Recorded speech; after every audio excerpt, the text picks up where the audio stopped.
रोहित की दीदी समीक्षा की शादी अर्पित से हुई थी। रोहित 20 साल का था, जो कि अपना पूरा दिन मोबाइल पर ही निकालता था। कभी पबजी खेलता तो कभी यूट्यूब चलाता। एक दिन अर्पित और समीक्षा समीक्षा के मम्मी पापा से मिलने आते हैं और देखते हैं कि रोहित मोबाइल से हटने को तैयार ही नहीं है।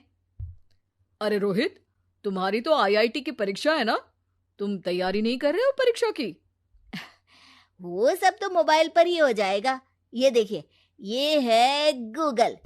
इससे जो भी पूछो वो सब बता देता है। तो आखिर कागज क्यों बर्बाद करूं?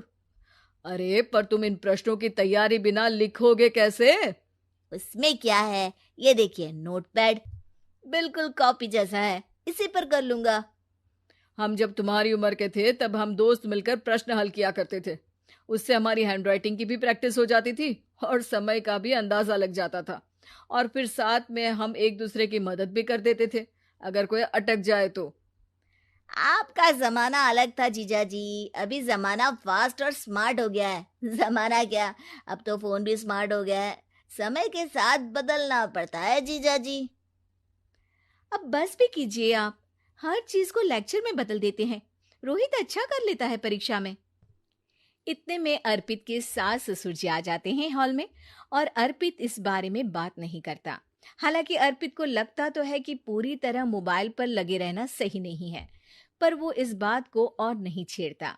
ऐसे ही 2 दिन निकल जाते हैं।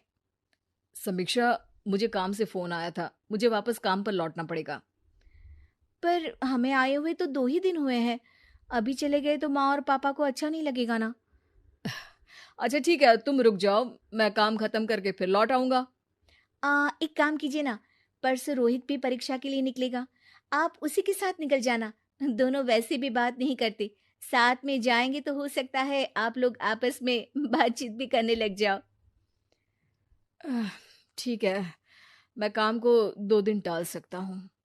उसी रात जब सब खाना खाने बैठे थे, तो अर्पित अपने जाने की खबर बाकी लोगों को बताता है। मुझे काम के लिए वापस जाना होगा। अरे बेटा, पर अभी तो तुम आए हो, इतनी जल्दी चले जाओगे? नहीं माँ जी, समीक्षा यहीं रहेगी और मैं जल्दी ही काम खत्म करके वापस आ जाऊंगा। ठीक है, काम भी जरूरी है। वैसे कब निकलोगे बेटा? 2 दिन में। मैंने सुना है कि उस दिन रोहित को भी परीक्षा के लिए जाना है, तो कल मैं दोनों की टिकट करा लेता हूँ बुक। मेरी टिकट रहने दीजिए जीजा जी, मैं तो फोन से ही करवा लूंगा। हाँ, पर कोई दिक्कत हो गई तो? अरे कोई दिक्कत नहीं होती जीजा जी, फोन सब कर सकता है। हमारे फोन के रिचार्ज से लेकर टीवी का रिचार्ज सब रोहित यही फोन से बैठे बैठे कर देता है। अब ये नई चीज तो हमारे समझ के परे है, पर अच्छा है कि रोहित जानता है। हमारी मेहनत इतनी कम हो गई भाई। हाँ, पर अगर टिकट नहीं मिली तो? अर्पित की बात पूरी होने से पहले ही बिजली चली जाती है। अरे ये क्या हो गया, आपने बिजली का बिल भर तो दिया था ना? अरे नहीं, मैं तो भूल गया था। अरे टेंशन मत लो माँ।